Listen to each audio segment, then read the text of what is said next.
हाँ जी, तो कैसे हो सारे? जैसा कि अपने वादे के मुताबिक मैंने आपको बताया है कि हम मैप को ख़त्म करेंगे। पूरे भारत के मैप को ख़त्म करेंगे, सारे स्टेट और यूटी पढ़ेंगे, सारे रिवर पढ़ेंगे, जितने भी जीव मंडल रिजर्व है, जितने भी स्टैटिक जीके बनती है, सारी चीज़ें हम ख़त्म करेंगे इसी क्लास में। फर्स्ट टाइम यूट्यूब पे आप देखोगे कि मैप के साथ कैसे हम स्टैटिक जीके ख़त्म कर सकते हैं। देखिए, यदि हमारी अप्रोच, हमारे पढ़ने का तरीका अच्छा है, हम एग्जाम में तभी जाके स्कोर कर सकते हैं।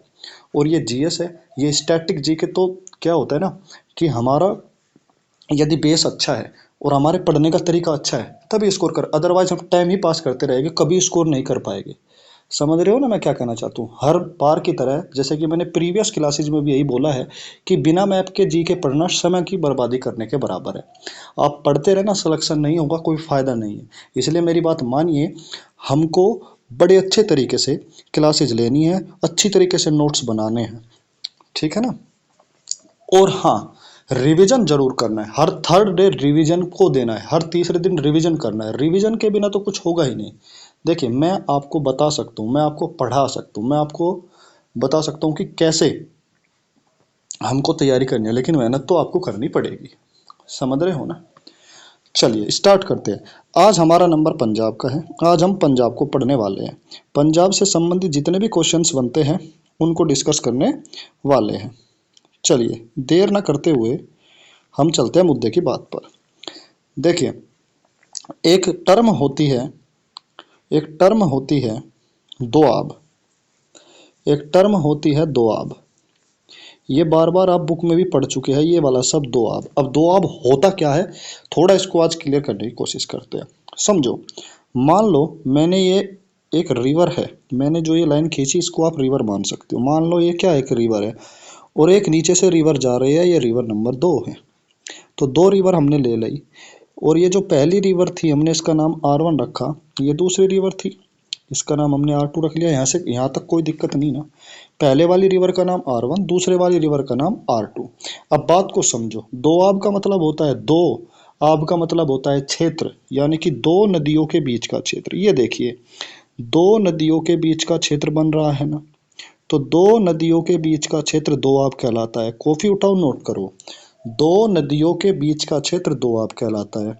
अब दोआब के बारे में आपको पता लग चुका है। अब ये दोआब क्षेत्र कैसा होता है? ये दोआब क्षेत्र खेती के लिए बड़ा उपजाऊ क्षेत्र होता है। तो खेती के लिए बड़ा उपजाऊ क्षेत्र होता है क्या? दोआब। दोआब कैसा क्षेत्र है? दोआब हमारी खेती के लिए बड़ा ही उपयुक्त क्षेत्र है। दो नदियों के बीच का क्षेत्र दोआब कहलाता है। आज हम जो पढ़ रहे हैं, सबसे पहले हमने उठा लिया है आज प्राकृतिक नक्शा, प्राकृतिक map, natural map, geographical map of Punjab. तो ज्योग्राफिकल मैप की दृष्टि से इंपॉर्टेंट चीज़ें देखने की कोशिश करते हैं। अब मेरी बात को बड़े ध्यान से समझना, ठीक है ना? देखिए, मैं कुछ रिवर आपको बताता हूँ, उन रिवर पे आपने ध्यान देना है। देखिए, ये रहा झेलम, झेलम के नीचे चिनाब, ऊपर झेलम है उसके नीचे ही चिनाब नदी है, चिनाब के नीचे आपके साथ रावी नदी जा रही है। देखो, ये है नहीं है? बिल्कुल है। रावी के साथ साथ देखो, यहाँ से ना एक रिवर आती है, व्यास रिवर। यहाँ पे एक रिवर आती है, कौन सी रिवर? व्यास रिवर, ठीक है ना? व्यास रिवर, व्यास के साथ साथ एक रिवर यहाँ से देख लिए, ये रही नदी सतलज रिवर। ऊपर है हमारी झेलम, फिर है चिनाब, फिर है रावी, फिर है हमारी व्यास, यहाँ पे है व्यास, और व्यास के साथ नीचे यहाँ पे ये रही हमारी सतलज रिवर। तो एक चीज बड़े ध्यान से समझना, थोड़ी देर पहले मैंने बताई, दो नदियों के बीच का क्षेत्र दोआब कहलाता है। तो क्या झेलम और चिनाब के बीच का क्षेत्र भी दोआब नहीं कहलाएगा? ये वाला जो क्षेत्र है, मैं थोड़ा कलर चेंज कर लेता हूँ जिससे कि आपकी समझ में आए बात। क्या ये वाला क्षेत्र भी दोआब नहीं होगा? क्योंकि यहाँ पे भी तो दो नदियाँ है, ऊपर झेलम और नीचे चिनाब। अब देखो, ध्यान देना है, चिनाब का तो चा, चिनाब का चा, और झेलम का चा, ये बन गया जाच दोआब। तो जाच दोआब किन दो नदियों के बीच में पड़ता है? झेलम और चिनाब नदियों के बीच में पड़ता है। झाज जो दोआब है, झेलम और चिनाब नदी के बीच में पड़ता है। बताइए, ये चीज समझ में आ गई क्या? नोट करते हैं ना, पेपर की दृष्टि से इंपॉर्टेंट है। इसके नीचे ही हमारे को दिख रही है रावी नदी। तो क्या ये चिनाब और ये रावी, इनके बीच का कोई क्षेत्र नहीं होगा? इनके बीच का भी तो क्षेत्र होगा। इनके बीच का क्षेत्र देखो, रावी का रे, चिनाब का चना, चेनाब का चना। तो रचना दोआब, रचना दोआब चेनाब और रावी नदी के बीच में पड़ता है। रचना दोआब रावी और चिनाब नदियों के बीच में पड़ता है। बताइए यहाँ तक कोई डाउट है क्या? तो अब देखिए, इस रावी से नीचे यहाँ पे मैंने बताई थी व्यास रिवर है, तो ये भी तो कोई क्षेत्र बनेगा। तो इस क्षेत्र का नाम भी जो है बिस्त दोआब हो जाएगा। क्या दोआब हो जाएगा? सॉरी सॉरी सॉरी, बिस्त नहीं, बारी दोआब हो जाएगा। क्या हो जाएगा? बारी दोआब। देखिए, एक दो शब्द मेरे मुंह से गलती निकल जाते हैं तो मैं उसको बाद में ठीक कर लेता हूँ। तो इसको आप थोड़ा सा देखते रहना, थोड़े ध्यान से समझना है, क्योंकि ये बहुत इंपॉर्टेंट है, बारीक चीजें हैं और पेपर में आ जाती हैं। झेलम और चिनाब के बीच का क्षेत्र झाच दोआब, चिनाब और रावी के बीच का क्षेत्र रचना दोआब, रावी और व्यास के बीच का दोआब बारी दोआब। अब व्यास और सतलज के बीच का दोआब बिस्त दोआब कहलाता है। क्या दोआब कहलाता है? बिस्त दोआब कहलाता है। अब मेरी बात को बड़े ध्यान से समझना, ये दोआब आप पढ़ चुके हो, ये दोआब आप सीख भी चुके हो। दो तीन बार इस क्लास को ना बैक जाना चलाना, बैक जाना चलाना, बातों को ध्यान से सुनना, ऐसे याद हो जानी है। लेकिन यहाँ से एक क्वेश्चन एक इम्पोर्टेंट है कि पहले जब भारत का जो है विभाजन हुआ था, हम देश का विभाजन हुआ, तो कुछ हिस्सा पाकिस्तान में गया, कुछ हिस्सा हमारे भारत में रह गया। तो जो ये पंजाब है, अब बड़े ध्यान से समझना, मैं कलर चेंज कर देता हूँ। ये मैं कलर देखो, ये पंजाब है, और जो ये वाला जो क्षेत्र है, ये वाला सारा का सारा क्षेत्र, ये सारा कभी पंजाब में आता था। किस में आता था? पंजाब में आता था। इसलिए पंजाब का नाम पंजाब, पंज प्लस आब, यानी कि 5 नदियों वाला क्षेत्र। इसमें 5 नदियां आती थी, लेकिन अब 2 नदियां जो है ना, पंजाब में ना आकर ये कहाँ चली गई है? हाँ, पाकिस्तान में चली गई है। तो एक चीज बड़े ध्यान से ध्यान देना, कई बार क्वेश्चन पूछता है कि जो जाच दोआब है, क्या ये हमारे भारत में पड़ता है? नहीं पड़ता, ये जाच दोआब पाकिस्तान में पड़ता है। लेकिन इसके बाद रचना दोआब, बारी दोआब और बिस्त दोआब, ये सारे के सारे दोआब हमारे भारत में पड़ते हैं, क्योंकि ये नदियां हमारे भारत में ही से ही निकलती है और भारत के अंदर से ही होकर ये दोआब बनाती है। बताइए, ये चीजें क्लियर है क्या? एग्जाम में आए हुए क्वेश्चन, इनको याद जरूर कर लेना। और हाँ, मैं आपको बच्चों एक बात बता देता हूँ कि मैं आपके लिए मेहनत कर रहा हूँ। प्लीज़ यदि आप वीडियो देखना है तो एक तो इस वीडियो को पूरा देखिए, देखने के बाद आपको अच्छी लगती है तो लाइक कीजिए, अच्छी नहीं लगती है तो डिसलाइक कीजिए, अच्छी लगती है तो ज़्यादा से ज़्यादा लोगों के पास इसको पहुँचाइए। इससे क्या होता है ना, मेरे को मोटिवेशन मिलता है। मैं वीडियो बनाता हूँ तो मैं समझ नहीं पाता कि इसको कितने बच्चे देख पा रहे हैं, कितने बच्चे से कुछ सीख पा रहे हैं, नीचे रिव्यू मेरे को नहीं मिल पाते, तो मैं डिमोटिवेट हो जाता हूँ। मेरे को लगता है कि मैं ये क्लासेज ना ऐसे ही डाल रहा हूँ और अपना भी टाइम वेस्ट कर रहा हूँ। समझ रहे हो? यदि आप वीडियो देख रहे हो, नए हो, तो एक सब्सक्राइब कर देना, एक लाइक दे देना, अच्छी नहीं लगती तो डिसलाइक, और नीचे कमेंट बॉक्स में अपना रिव्यू जरूर देना। ठीक है ना? चलिए स्टार्ट करते हैं। ये वाला समझ में आ गया, नहीं आया? चलिए, वेरी गुड। चलिए, कुछ इंपॉर्टेंट क्वेश्चन मैं आपको बता देता हूँ। जैसे कि हमारा झेलम है, इस झेलम पर एक परियोजना है, इस परियोजना का नाम है तुलबुल परियोजना। कौन सी परियोजना? तुलबुल परी। ये कॉपी में लिखते रहना, अपनी अपनी नोटबुक में नोट करते रहना। तुलबुल परियोजना झेलम नदी पर है। तुलबुल परियोजना झेलम नदी पर है। कोई डाउट है? नहीं है ना? Very good. तुलबुल परियोजना झेलम नदी पर है। इसी प्रकार चिनाब पर भी एक परियोजना पड़ती है, उस परियोजना का नाम है सलाल परियोजना। सलाल परियोजना, ये दिल्ली पुलिस में पूछा गया क्वेश्चन था। सलाल परियोजना, दुलहस्ती परियोजना। सलाल और दुलहस्ती परियोजना किस नदी पर पड़ती है? चिनाब नदी पर पड़ती है। तो चिनाब नदी पर सलाल और दुलहस्ती परियोजना पड़ती है। Very good. अब रावी नदी पर भी कुछ पड़ता है क्या भैया? बिल्कुल पड़ता है। जो ये हमारा रावी नदी है, इस पर हमारा थीन बांध पड़ता है। कौन सा बांध पड़ता है? थीन बांध। थीन बांध रावी नदी पर पड़ता है। यहाँ तक हमने पढ़ लिया, कोई डाउट वाली बात नहीं है। इसके बाद हमारा व्यास, कौन सा? ये रही व्यास। तो व्यास पर भी पड़ता है क्या कुछ? बिल्कुल पड़ता है। और व्यास पर जो पड़ता है, व्यास पर पड़ेगा हमारा पोंग बांध। कौन सा बांध? पोंग बांध। पोंग बांध व्यास नदी पर पड़ता है। पोंग बांध हमारा व्यास नदी पर पड़ता है। चलिए, वेरी गुड। इसके बाद सतलज रिवर। सतलज रिवर पर भी कुछ परियोजनाएं पड़ती है, और इन परियोजनाओं में आती है पहली कोक बांध। कौन सा? कोक बांध। कोक बांध, हरि के बैराज। हरि के बैराज। हरि के बैराज। कोक बांध, हरि के बैराज। एक है नाथ, नाथ पा, नाथपा झाकरी, नाथपा झाकरी। इनको नोट डाउन कर लेना, ये पेपर में पूछे गए क्वेश्चन है सारे के सारे, समझ गए ना। इनको नोट डाउन कर लेना, सारे के सारे पेपर में पूछे गए क्वेश्चन है। चलिए यहाँ तक समझ में आ गई बातें। ये हमारा पंजाब है, ये हमारा पंजाब है। अब मेरी बात को बड़े ध्यान से समझना, थोड़ा सा हटके मैं आपको कुछ चीज़ बताने वाला हूँ। हमारी जनगणना 2011 में हुई थी, और जनगणना हर 10 साल में एक बार होती है, हर 10 साल में, यानी कि अगली जनगणना 2021 में होने वाली थी, लेकिन 2021 में ना जनगणना हो नहीं पाई। उसका मेनली रीज़न क्या था? कोविड 19।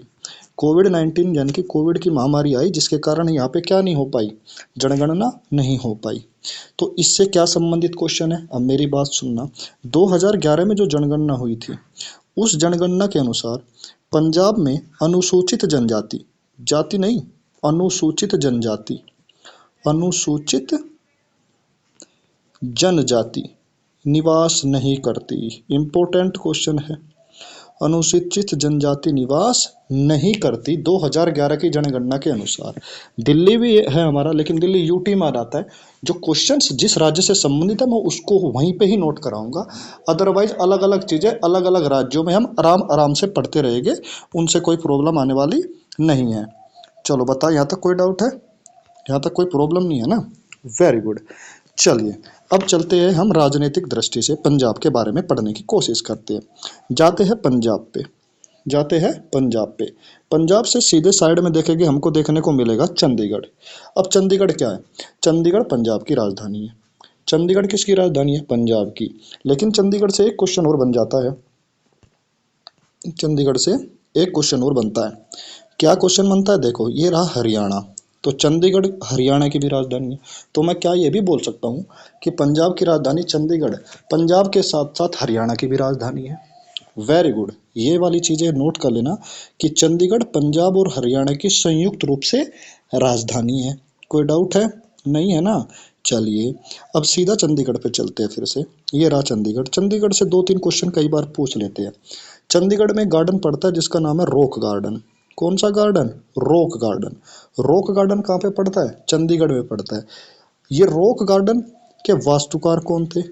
नेकचंद। कौन थे? नेकचंद।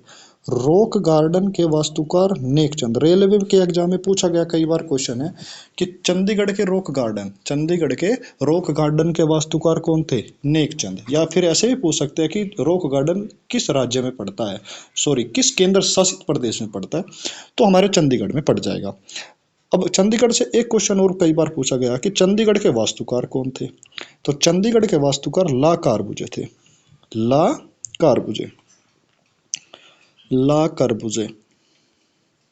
तो ला कर्बुजे चंडीगढ़ के वास्तुकार थे, ये फ्रेंच के थे, फ्रेंच। ला कार्बुजे चंडीगढ़। चलो मोटा मोटा हमने चंडीगढ़ के बारे में पढ़ा, जब यूटी पढ़ेंगे हम अच्छी तरह से उसको कंप्लीट कर लेंगे। इन चीज़ों को नोट डाउन कर लेना। अब फिर से जाते हैं पंजाब पे, फिर से जाते हैं पंजाब पे।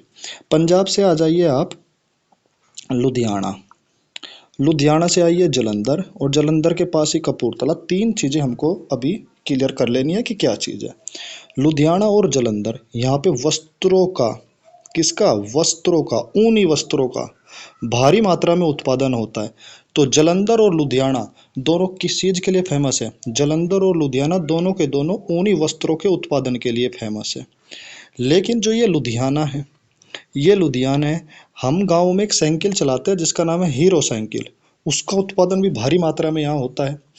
चलिए ये तो हो गई बात है। क्या ये चीज़ें पेपर में आएगी? नहीं आएगी। लेकिन जो चीज़ें पेपर में आएगी लुधियाना से, अब उस चीज़ को ध्यान देना। मैं कलर चेंज करता हूँ, नोट कर लेना तुरंत मेरे साथ। देखिए यहाँ पे एक रिवर पड़ती है, सतलज रिवर। तो ये सतलज रिवर ध्यान रखना, क्या लुधियाना के पास नहीं है? बिल्कुल है। तो ये क्वेश्चन पेपर में पूछा गया है कि लुधियाना किस नदी के तट पर बसा है, तो लुधियाना सतलज नदी के तट पर बसा है। किस नदी के तट पर? सतलज नदी के तट पर बसा है। ऐसे चीज़ों को क्लियर करोगे ना, पेपर में कुछ बचने वाला नहीं, और इस क्लास से तो कुछ बचेगा ही नहीं, मैं गारंटी ले रहा हूँ। अब सीधे जाइए हमारे कपूरथला। कपूरथला किसके लिए फेमस है? रेल कोच फैक्ट्री के लिए फेमस है। Rail coach factory, rail coach factory कहाँ पर पड़ता है? Kapurthala. Rail coach factory Kapurthala, rail coach factory Kapurthala में पड़ती है। Rail coach factory Kapurthala. Very good. कोई डाउट है क्या?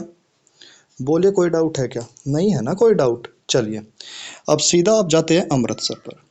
अब अमृतसर को देखते हैं, अमृतसर कहाँ पे पड़ता है इस मैप में? ये रहा अमृतसर। अब अमृतसर, अमृतसर क्या है? यहाँ पर गोल्डन टेम्पल, स्वर्ण मंदिर है। स्वर्ण मंदिर कहाँ पड़ता है? अमृतसर में पड़ता है। अमृतसर कहाँ पड़ता है? पंजाब में पड़ता है। तो स्वर्ण मंदिर पंजाब के अमृतसर में पड़ता है। लेकिन एक चीज और इम्पोर्टेंट है अमृतसर के बारे में। अमृतसर में एक अंतर्राष्ट्रीय हवाई अड्डा भी पड़ता है, गुरु रामदास।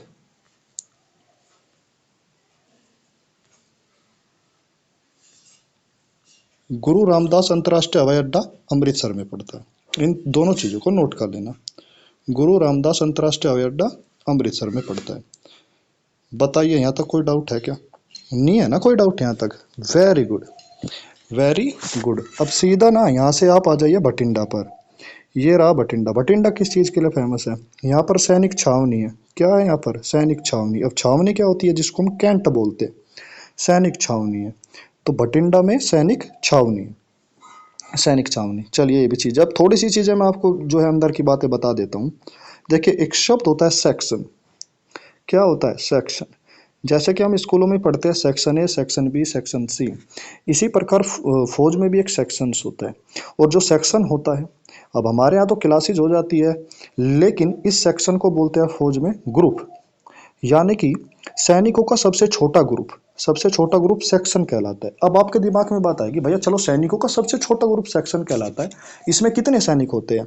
इसमें 10 सैनिक होते हैं। 10 सैनिक के ग्रुप को हम सेक्शन कहते हैं। क्या कहते हैं? सेक्शन कहते हैं 10 सैनिकों के ग्रुप को। Very good. चीजें क्लियर हो रही है ना? हो रही है ना? चलिए सीधा चलिए आप यहाँ से पटियाला। ये रहा पटियाला। अब पटियाला किस चीज के लिए फेमस है? Punjabi film industry. Punjabi film industry के लिए फेमस है पटियाला। Punjabi film industry. आज के टाइम में प्रचलन भी बहुत ज़्यादा है पंजाबी फिल्मों का, गानों का। तो Punjabi film industry Patiala. Punjabi film industry कहाँ पड़ती है हमारी? पटियाला में पड़ती है। बताइए, यहाँ तक कोई डाउट है क्या? यहाँ तक कोई डाउट है क्या? नहीं है ना? चलिए मोहाली देखते हैं कि मोहाली पड़ता क्या है। ये रहा मोहाली। मोहाली किस चीज़ के लिए फेमस है? क्रिकेट स्टेडियम है यहाँ पे। क्या है? क्रिकेट। क्रिकेट के मैदान, यहाँ मैच होते हैं। क्रिकेट का मैदान है जहाँ पर क्रिकेट के मैचेज होते हैं। मोहाली में क्रिकेट के मैचेज होते हैं। चलिए ये सब चीज़ें क्लियर हो गई ना? अब मेरी बड़ी बात ध्यान से समझना। ये हमारा पंजाब है। पंजाब की यदि आपसे पूछ ले कि सीमा कितने राज्यों से मिलकर बनती है, तो क्या आप आंसर दे सकते हैं? बिल्कुल आप दे दोगे। आपको दिख रहा है कि ऊपर हमारा जम्मू कश्मीर, हिमाचल प्रदेश, हरियाणा, और यहाँ पे हमारा देखो ये टच हो रहा है, ये टच हो रहा है ना किससे? राजस्थान से। तो पंजाब की सीमा 4 राज्यों से टच होती है। कितने राज्यों से टच होती है? 4 राज्यों से। लेकिन अब क्वेश्चन बड़े ध्यान से समझना मैं क्या बोलूँ। पंजाब की सीमा, पंजाब की सीमा कुल कितने केंद्र शासित प्रदेश और राज्यों को टच करती है? अब ऑप्शन में 4, 5, 6 दे दूं मैं, तो आप क्या टिक करोगे? कुछ बच्चे अब भी 4 टिक कर देंगे, लेकिन नहीं, अब 5 इसका आंसर हो जाएगा, क्योंकि मैंने क्वेश्चन में बोला केंद्र शासित प्रदेश।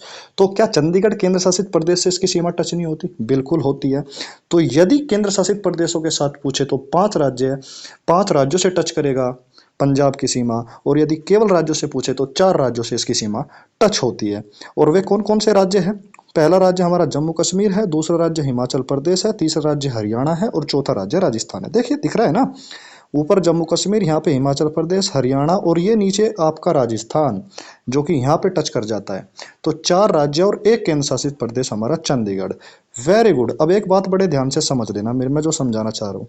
कुछ बच्चों को डाउट होता है कि जो चंडीगढ़ है, ये रहा चंडीगढ़, क्या चंडीगढ़ किस राज्य के अंदर पड़ेगा? तो कुछ बच्चे इसको पंजाब के अंदर मान लेते हैं, लेकिन नहीं। अब थोड़ा दिमाग लगाओ, जब चंडीगढ़ एक केंद्र शासित प्रदेश है तो किसी राज्य के अंदर कैसे हो सकता है?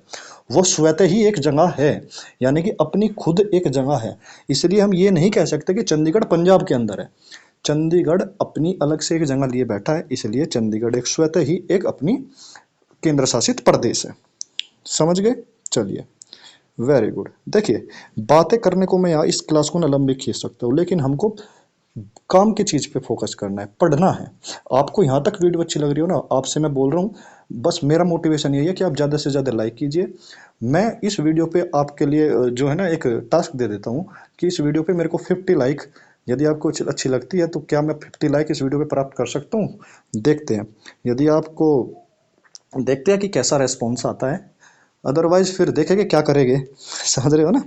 तो चलिए कोई बात नहीं, मेरा काम पढ़ाना है, मेरी वजह से 2 बच्चे पढ़ रहे हैं तो मेरे को उससे अच्छी कोई चीज़ नहीं। लेकिन हाँ, मैं इतनी आश्वस्त बोल सकता हूँ कि जो चीज़ें मैं पढ़ा रहा हूँ इससे बाहर एग्जाम में कुछ आने वाली नहीं है। जब हमारा इंडिया मैप कंप्लीट हो जाएगा तब आप खुद देखना, और जो बच्चे इसको कंप्लीट करेंगे ना इस सीरीज को, वो और बच्चों से बेटर ना हो जाए तो मेरे को मानना। ये क्लासेज मैं फिर बोलता हूँ, ये क्लासेज 7,000 रुपये के कोर्स से भी ज़्यादा बेनिफिशियल होने वाली है। समझ गए? हर सब्जेक्ट में इस प्लेटफॉर्म पे पढ़ाऊंगा, वो भी बिल्कुल फ्री। बस इस वीडियो को ज़्यादा से ज़्यादा आप सेंड कीजिए, लोगों के पास शेयर कीजिए, लाइक कीजिए, सब्सक्राइब कीजिए और पढ़ते रहिए, नोट्स बनाते रहिए। अब मेरी बात सुनिए, स्टैटिक जीके की दृष्टि से देख लेते हैं कि पंजाब में क्या है। देखिए, एक मार्शल आर्ट होता है पंजाब का, एक मार्शल आर्ट बड़ा फेमस है पंजाब का। उस मार्शल आर्ट का नाम है गटका। इसको याद रखना, गुटका नहीं, गटका। तो गटका मार्शल आर्ट कहाँ, किस राज्य से संबंधित है? पंजाब से। किस राज्य से संबंधित है? पंजाब से। इसको नोट डाउन कर लेना, गटका। इसके बाद एक त्योहार होता है बैसाखी। ये तो नॉर्मल सबको पता होता है कि बैसाखी त्योहार पंजाब में ही मनाया जाता है। तो पंजाब का एक त्योहार है जो इम्पोर्टेंट है, बैसाखी त्योहार। बैसाखी त्योहार किसका है? पंजाब का त्योहार है। चलिए, ये भी 2 चीज़ें हम पढ़ चुके। अब 2 चीज़ें इसके जो है डांसेस देख लेते हैं। भांगड़ा डांस, एक डांस है भांगड़ा और एक डांस है गिद्दा। अब बोलोगे भैया क्या पढ़ा रहे हो? देखो, जो चीज़ मैं बताने वाला हूँ शायद आपको ना पता हो इन दोनों डांसों के बारे में। भांगड़ा और गिद्दा, भांगड़ा सबको पता है, गिद्दा शायद बहुत ही कम को पता है। नहीं पता है, आज पता लग गया ना। अब देखिए, ये क्वेश्चन तो पेपर में ऐसे नहीं पूछेगा भांगड़ा डांस, पूछेगा भांगड़ा डांस मुख्य रूप से किसके द्वारा किए जाने वाला नृत्य है। ऑप्शन में लड़का लड़कियां सब देगा, तो आप कुछ बच्चे ना लड़कियां भी लगाएंगे, कुछ लड़के भी, लेकिन नहीं, भांगड़ा जो डांस है मुख्य रूप से लड़कों का डांस है। किसका डांस है? लड़कों का डांस है। मुख्य रूप से लड़कों का डांस है भांगड़ा डांस। जबकि गिद्दा डांस जो है ये लड़कियों का एक डांस है। गिद्दा डांस क्या है? एक लड़कियों का एक डांस है। गिद्दा डांस लड़कियों का मुख्य रूप से यह एक डांस है। बताइए, यहाँ तक कोई डाउट है क्या? इन चीज़ों को नोट करना, ज़्यादा से ज़्यादा लोगों के पास इस वीडियो को शेयर करना। तो दोस्तों, आई होप आपने इस वीडियो को पूरा देखा होगा, आपको ये वीडियो अच्छी लगी होगी। और यदि आपको ये वीडियो अच्छी लगी हो तो प्लीज़ आप इस वीडियो को ज़्यादा से ज़्यादा लोगों के पास शेयर कीजिए, और सब्सक्राइब जरूर करना, बेल आइकन जरूर दबा देना। ठीक है ना? यही मेरे लिए मोटिवेशन है। और हाँ, सबसे बड़ी बात कि ये चीज़ें तो एक अलग है, आप इसको देख रहे हो, आप में से एक बच्चा भी देख रहा है, तो प्लीज़ मैं फिर बोलता हूँ, नोट्स बनाइए, अच्छी तरह पढ़िए, और 1 महीने में हम लगभग 1 महीने के आसपास इस लगभग ख़त्म कर देने वाले हैं। अच्छा, आपके दिमाग में ये चीज़ें आ रही होगी, नदी नहीं पढ़ा रहे भैया, हमको जीवमंडल रिजर्व नहीं पढ़ा रहे, उनकी क्लासें अलग करूंगा मैं। जब हम पूरा मैप पढ़ लेंगे ना, उसके बाद हम मैं नदी मैं दिमाग में छाप दूंगा, रटना नहीं है, समझना है। आपने जम्मू कश्मीर कंप्लीट करा होगा, आपको पता लग गया होगा ना। आपने हिमाचल प्रदेश कंप्लीट करा होगा, आपको पता लग गया होगा ना। आपने पंजाब अभी पढ़ा होगा ना, तो आपको पता लग गया होगा ना कि 3 राज्य मैंने पढ़े और 3 राज्यों से कितना मेरे को कंटेंट इस वीडियो से मिल रहा है। ठीक है दोस्तों, तो मिलते हैं फिर नेक्स्ट वीडियो में। तब तक के लिए अपनी तैयारी को बेहतर करते रहिए। जय हिंद, जय Bharat, take care, bye bye.